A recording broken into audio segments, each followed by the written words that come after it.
Hi, folks, and welcome to Astrology Mojo. Today is Thanksgiving here in the United States. So, happy Thanksgiving to everyone who is celebrating. My husband and I celebrate Thanksgiving every day. We are grateful every day. Okay, so today is going to be your December Mercury in retrograde oracle reading. I want you to pick your image. And for those of you who are new to me, I need a hot second to get the timestamps up if you're watching this on YouTube. But I am here mostly every Thursday, and I talk about conscious awareness, manifesting techniques, astrology, and I'm talking about transformational astrology, where the planets do not make you do anything. Yes, everything is an influence, but we are the ones making the choices and the decisions ultimately based on our belief system and our emotions. So let's look at this particular Mercury in retrograde in Sagittarius, which goes through November 25th, technically through December 15th, but add an extra week to 10 days pre and post the shadow phases for when you are paying attention to the inner parts of you, inner release, revisit, release, renegotiate, remove, all the re's come into play. Retrograde means to step back. So we are stepping back to go within and find out in Sagittarius, that fiery, optimistic sign, but also very judgmental, what we're judging and why, and how to stop that judgment and make it more about an evaluation. So let's pull up. Here we go. Wait a minute. Where is it? Okay, these are the images that I have put together for you. I want you to really feel them out. Take a deep breath, and you might say, oh, these are energy muses, and this particular energy muse speaks to you for a particular reason. Maybe it's your sun, your rising, your moon. Maybe it has to do only with Mercury in retrograde and in your chart. Perhaps this one speaks to your romance, and this one speaks to your finance, and this one speaks to something else completely. So I want you to just tune in to these particular images and see how you feel. I've already pre-shuffled and meditated this morning on the cards, and it kind of blew my mind what came out. So without further ado, and please say hello. Let me know that you're here. Once you pick your image, I want you to just get calm and relaxed and be open to the information, because it's your higher self that is calling you toward either this muse or this muse or this muse, or perhaps all three for something different. All right, so let's begin with number one, this muse. And I chose from the Sacred Oracle, the Sacred Forest Oracle by Denise Linn.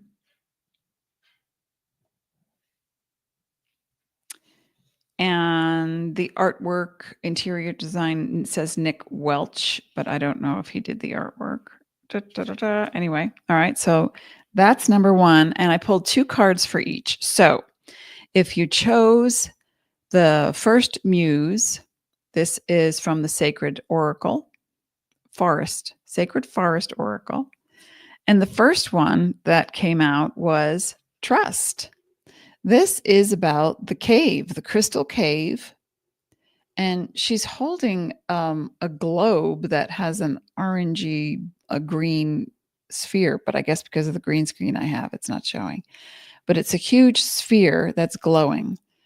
And the Trust Crystal Cave card, which is a number 9, is about pausing before you enter that cave, before you're about to make a transformation or a change or a choice.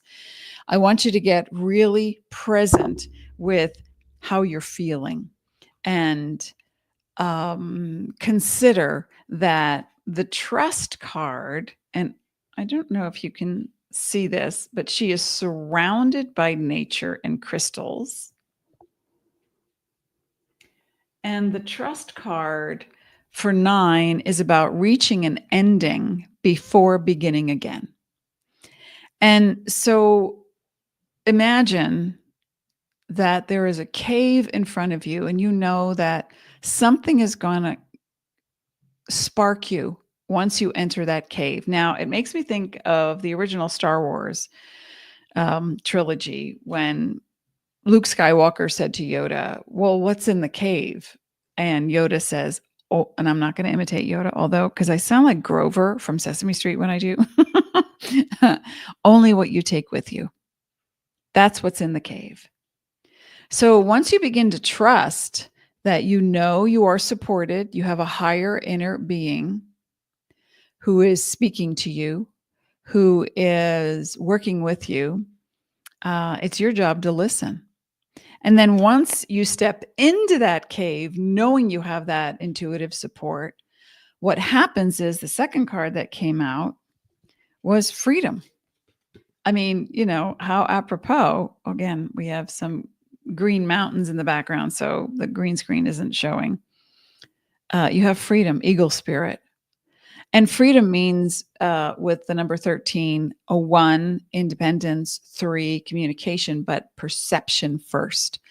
Once you step in the cave beyond your fears, or once you step into the cave of your fears and you start to trust that you are a sentient, eternal, celestial being and you have choices, you have power, you will find that the sense of freedom that follows, and even down here, there's a magical Pegasus in the corner. Magic is yours. Eagles can fly so far above and to see for miles. And so your perspective will begin to change. So if you're looking to make a change or transformation, a new job, you're deciding about a relationship, it could be romantic, it could be platonic, and you're not sure what to do or which direction to go in, or even if it has to do with the city that you're living in, or do I renew my lease for my apartment? Whatever it is, what are the fears that come up? Trust that you created your fears so that you can resolve the issues as well. Take your team and spirit, get into that cave and go, I got this. Because whatever state of mind you are in, you're going to create your next moment. And then you will encounter freedom and flying above, soaring above to see exactly what you're doing. And so you'll have a greater scope and a greater awareness of the whole picture. That's very encouraging. I love that. Okay.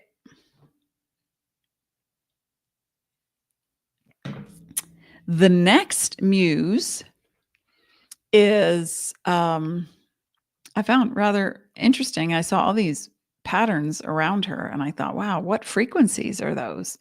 And when I pulled from the secret language of light for this particular image by Denise Jarvie, and the images are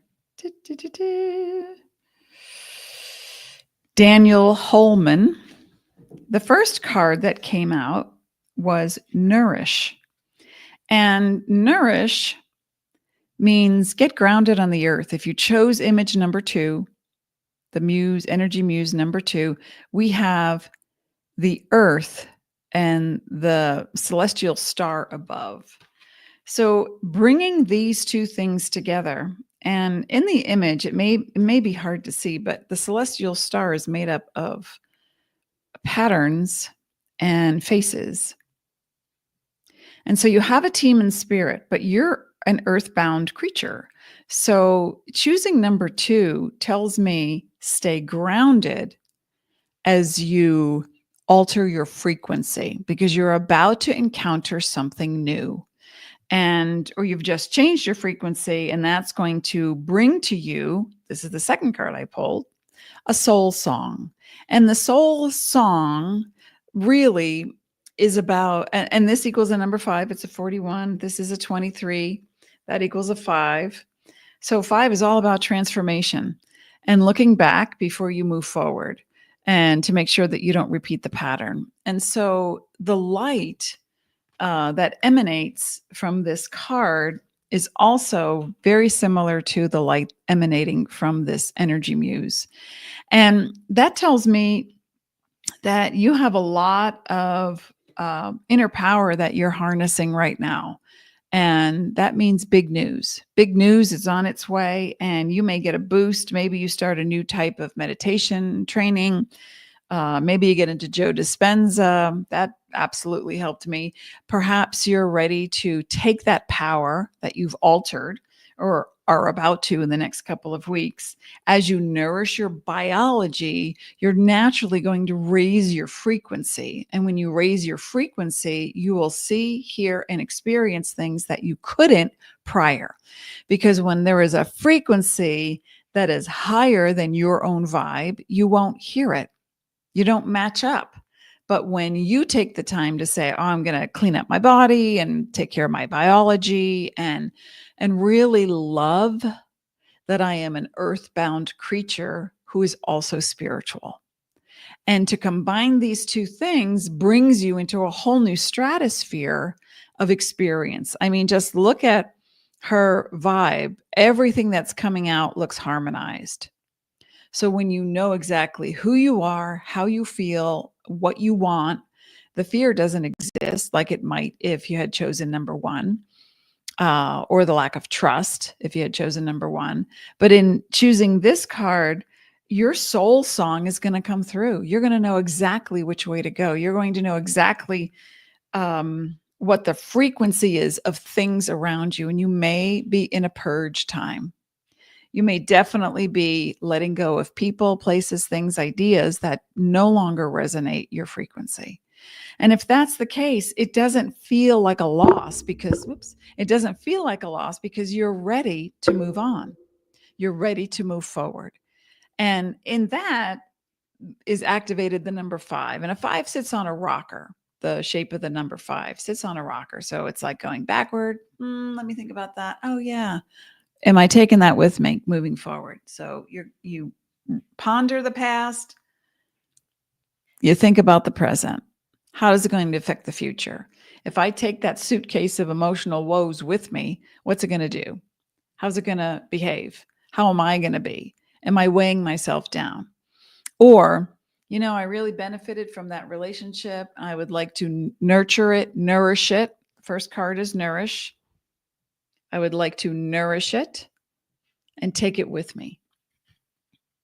And so again, it all comes down to perception. But being of the earth, you can utilize trees, nature, plants, sounds, use tuning forks, music, anything to spark that frequency in you that says, I resonate with that. It's your own sound of music.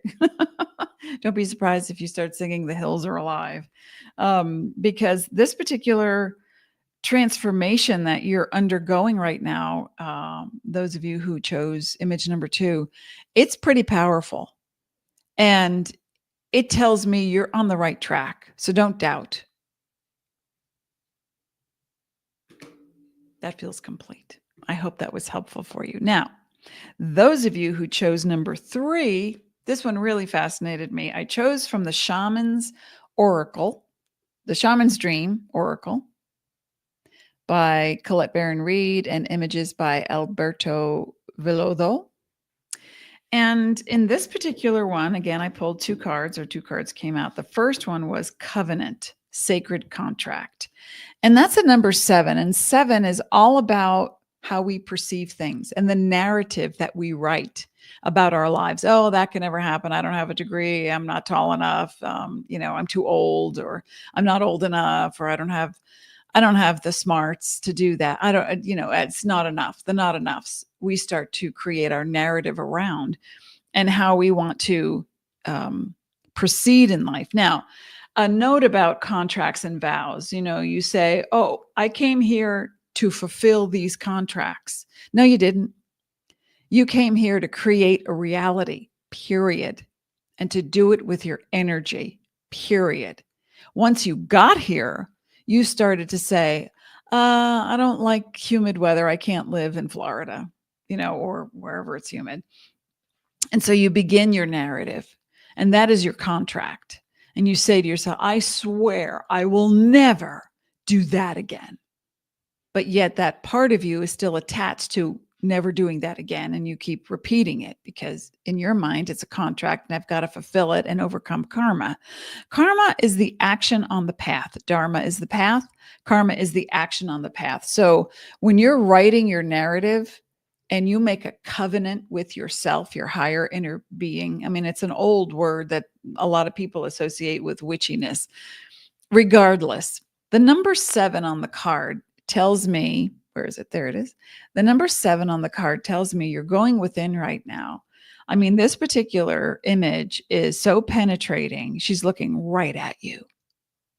And she's saying, really? Do you believe that? Is that your truth? Are you sure? Okay. Are you sure? So be very aware of your words. Words themselves don't carry power, but the energy behind them do. What's the proper? The energy behind words matters. So you might be saying one thing, but thinking another or feeling another. So you really want to get into the number 7 vibe, which is reflection. It is kind of the lone wolf, researching, meditating more, discovering the inner truth of it all, really going in, possibly through counseling or some type of transformational work, but it's a profoundly private experience. So if you chose the image of number 3, you're really getting to know who you are on the inside and how who you are in the inside creates a vibration and creates matter on the outside. So the covenant is there right now for you to go within and rewrite the narrative. Now, the second card that came out is all about writing. I love this. And this one's called Skywriting the Fates. Now, there's runes here, and the runes are about being human, about, they're kind of blurry, so it's hard to see, but mainly being human, the decisions we make, the action we take, and the harmonization of those things, the power that we have, the bond between horse and rider. So you rider, R-I-D-E-R, but I'm saying now it's the bond between you and writing. So if you are an author, a poet, someone who takes a lot of notes, is very detailed, maybe you're editing, maybe you're a publisher or you're an editor. Maybe you're thinking of writing a memoir. If you are actually writing something, now is about becoming very clear and specific about the story, not about, oh, that's a beautiful scene. Or, yeah, we got to have explosions in chapter 3, whatever. It's about creating a narrative that flows, that speaks to a truth. So if you're not a writer or an editor, you might be actually deciding, do I believe in fate or free will?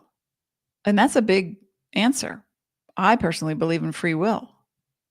People who say they believe in fate have given up a large portion of their power. So ponder that. There's no right or wrong. Again, you're here to create your reality, every single person. There's no to-do list.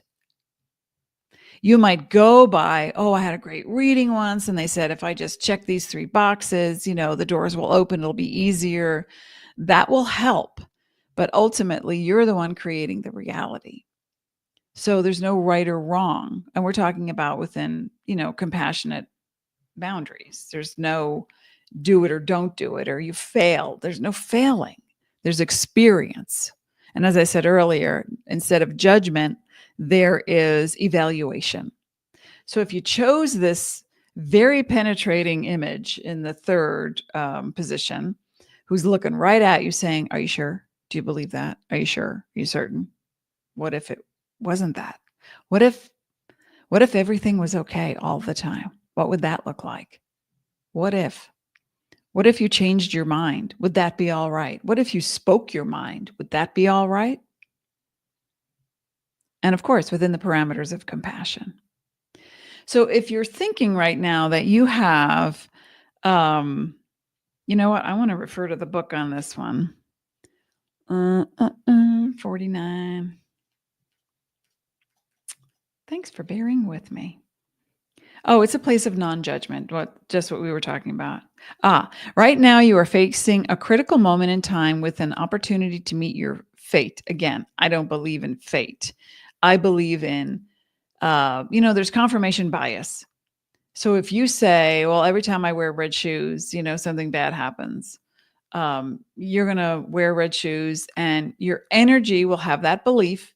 It'll emit a frequency and then somebody steps on your shoes and scuffs them, or you trip off the curb. You see, told you. Okay, that's confirmation bias. So confirmation bias. So you want to now temper the idea of fate or free will, or you're not in control, or that you've lost power if you chose this.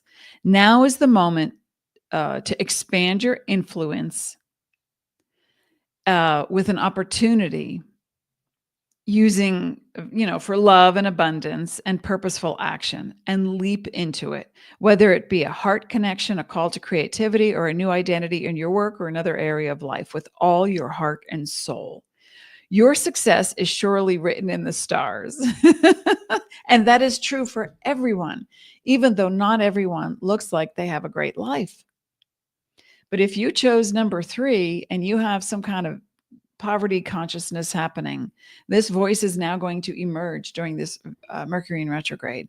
And you're going to be faced with a moment of clarity where you're thinking, oh, I better get to the box office now because the tickets are going to run out, or the sale is going to be over and I'm going to lose it. And so that's poverty, thinking there's not enough. So if that happens and you get to the window and they say, oh, we're just closing, freeze that moment in your mind and alter your vibration in your heart and body. Because the person who believes in poverty and not getting their needs met is going to see the window close. The person who transforms that moment into, my needs are met. My needs are met. Everything always works out for me. Then the person who's closing the window stops and says, you know what? Okay, we got time for one more real quick. And then you get your needs met. Do you understand? So choosing this image is really about, you see that look that she has on her, here I am, like using my mouse on the page. It's over here. You see that look, that penetrating look that she is giving you? You need to look at your fears and your limitations just like that and make that decision. Are you here as a victim, or are you here as a powerful creator? And you're weaving. Look at these. It almost reminds me of like a liquid web, and you're weaving something that is so beautiful and that it's powerful with compassion, love, abundance, and possibly community. That's just coming in for me now too, because even though this card has a 7 on it, and that means the lone wolf, research, meditation, possibly prayer, going inward, this one is a 49. Now, 9 are endings, and 4 is about rolling up your sleeves and breaking that number down to a master number of 22, where the 4 says it's all about hard work, got to get this done, let's line up all the boxes. The 4 breaks down into a 22, and the 22 whispers and says, honey, there are no boxes. It's whatever you believe. It's the matrix. Do you believe that if I tell you, all these things about yourself and you're saying, oh my gosh, well, what do I do now? And I say, just have a cookie. Because when you're done eating, everything's going to feel right as rain.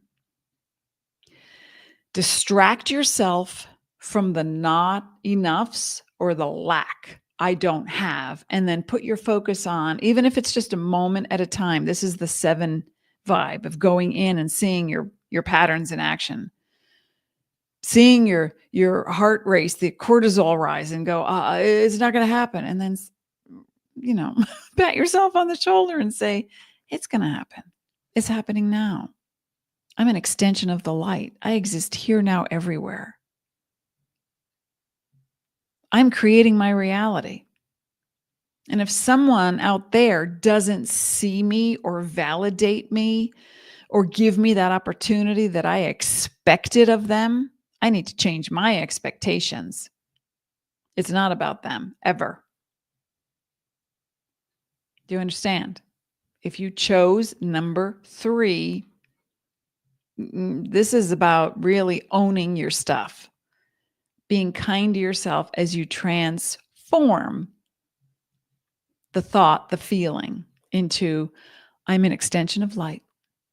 I'm a sentient, eternal, celestial being. I am love. I love that I am love. And then when you actually feel it in your heart, what comes to you from over there, you were expecting it from over there, but it comes from over there. And you go, oh, wow, thank you. Your energy will pull things to you. All right. Making sense? I hope so. I am so grateful. Oh, thank you for showing up, Junior Captain Ramos. And we are wishing everyone here in America a happy Thanksgiving. I am grateful, not just on one day of the year where the native first peoples of this land are just now being recognized. I'm grateful for everything in any land at any time that brings me a sense of solidarity, compassion, and community. That's what I'm grateful for. I'll be back again next week. We're going to be talking about Mars going retrograde. So I hope this was helpful for you, insightful. And as always, I'm grateful and I wish you peace. And I will be back again next week. See you then.